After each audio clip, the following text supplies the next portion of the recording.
Before we start tonight's stories, I need to warn you about something strange that happens in deep forests. Search and rescue teams across the United States share a rule that sounds completely insane to most people, but they follow it every single time. If you hear someone calling for help in the woods, and you can't see them, you would never answer. You never shout back. You never follow the voice, because sometimes the voice doesn't belong to a person anymore. And the reason they follow that rule is connected to the 3 stories you're about to hear. 3 people, 3 forests, thousands of miles apart, but every one of them encountered the same thing. The same voice, the same symbol carved into trees, and the same terrifying realization. Something in the forest is learning how humans sound. And by the end of this video, you'll understand why investigators believe that once the forest learns your voice, you might already be too late. But to understand that, we need to start with a fire tower in Montana.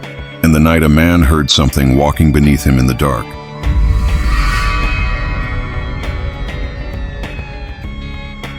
In 2017, a wildfire lookout named Ethan Calder accepted a seasonal job in a remote section of northern Montana. At first, the job felt like a dream. The tower stood nearly 50 feet above the forest floor. From the windows, Ethan could see miles of mountains and endless pine trees. No traffic, no crowds, no noise, just wilderness. But during training, the senior ranger told Ethan something strange before leaving. A warning that sounded almost like a joke. Whatever you do, don't climb down the tower at night. Ethan laughed when he heard it. He assumed the ranger meant bears or mountain lions. But 3 weeks later, Ethan realized the warning might not have been about animals at all, because something in the forest began waking him up every single night. At the exact same time, 2:17 a.m. At first, Ethan thought it was coincidence, but after the 4th night in a row, he started keeping his watch next to the bed, just to check. And every time he woke up, the clock read the same numbers, 2:17. And what he heard on the 5th night made him wish he had never taken the job, because that night, he woke up to footsteps, slow footsteps moving through the forest below the tower. Crunch, crunch, crunch. At first, Ethan assumed it was a deer or elk. But then he noticed something strange. The footsteps weren't wandering. They were moving in a circle, around the base of the tower, over and over, like someone pacing. That's when Ethan leaned toward the window and turned on the spotlight.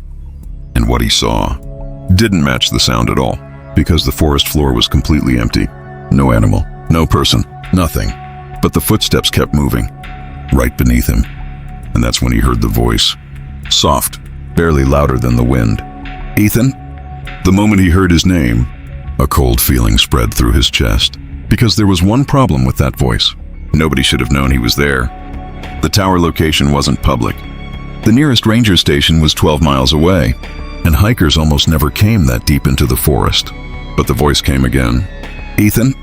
Only this time, it sounded closer, much closer, and what Ethan did next would later become one of the strangest recordings investigators had ever heard, because Ethan turned on an audio recorder and placed it next to the window, something that would later capture something truly disturbing. But before that happened, Ethan decided to investigate the forest in daylight, and what he discovered the next morning was the first real clue that something was wrong. When Ethan climbed down the tower ladder at sunrise, he immediately noticed something carved into a nearby pine tree, a spiral, perfectly cut into the bark, deep enough that it had taken time to make. And underneath the spiral, someone had carved a sentence, 4 words, "It's already inside the woods." At first, Ethan assumed it was just graffiti, but something about it felt recent.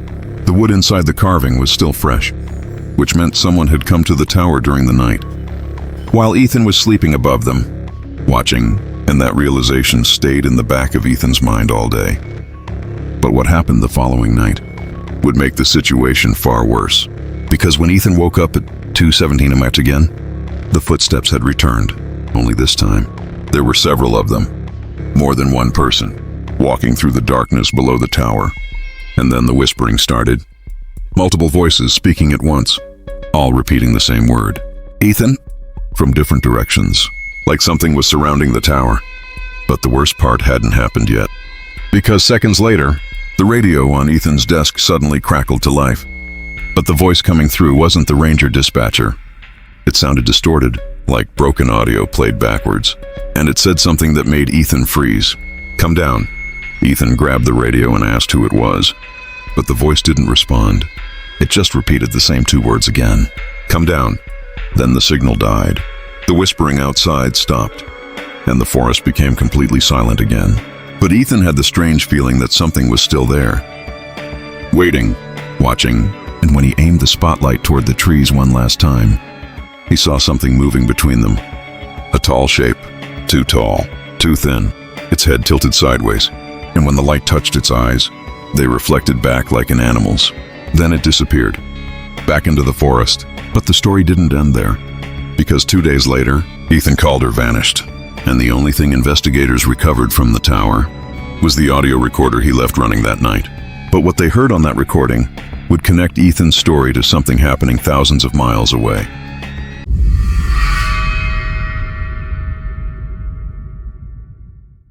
Two years after Ethan disappeared, wildlife photographer Melissa Grant was working deep in the Ozark National Forest. Her job involved placing trail cameras in remote areas to document animal behavior.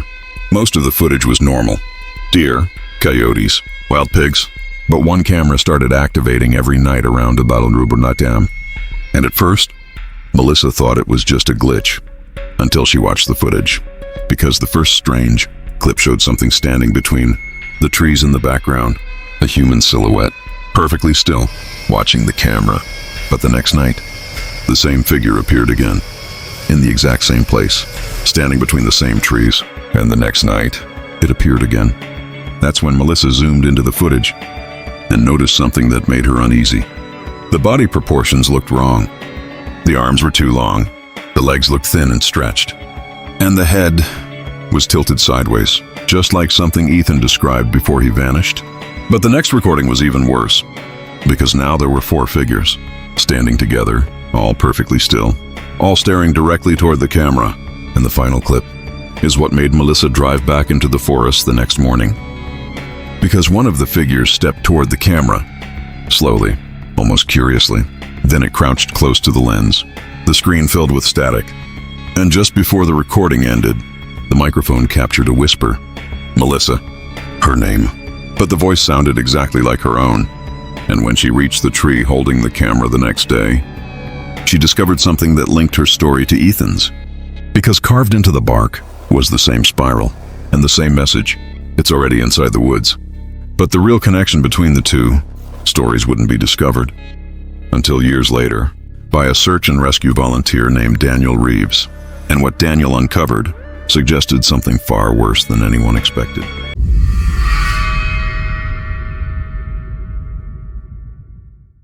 In 2022, Daniel Reeves began investigating a missing hiker case in Washington state.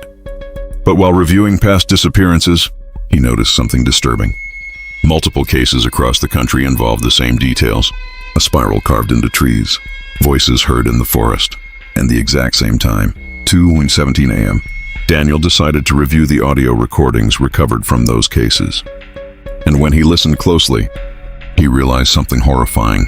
Hidden beneath the whispers were human voices, dozens of them, different people, different accents, different tones, all repeating fragments of speech, like something learning how humans talk. Then Daniel recognized some of the voices: missing people, people who had vanished years earlier. And that's when Daniel realized the terrifying truth. Whatever lived inside those forests was copying human voices, learning them, using them, calling new victims deeper into the woods. And when Daniel finally visited one of the forests connected to the disappearances, he heard it himself. A whisper drifting through the trees, calling his name, using his voice.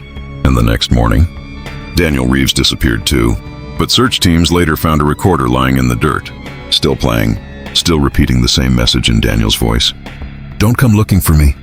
It's already inside the woods." And now, it sounds like all of us.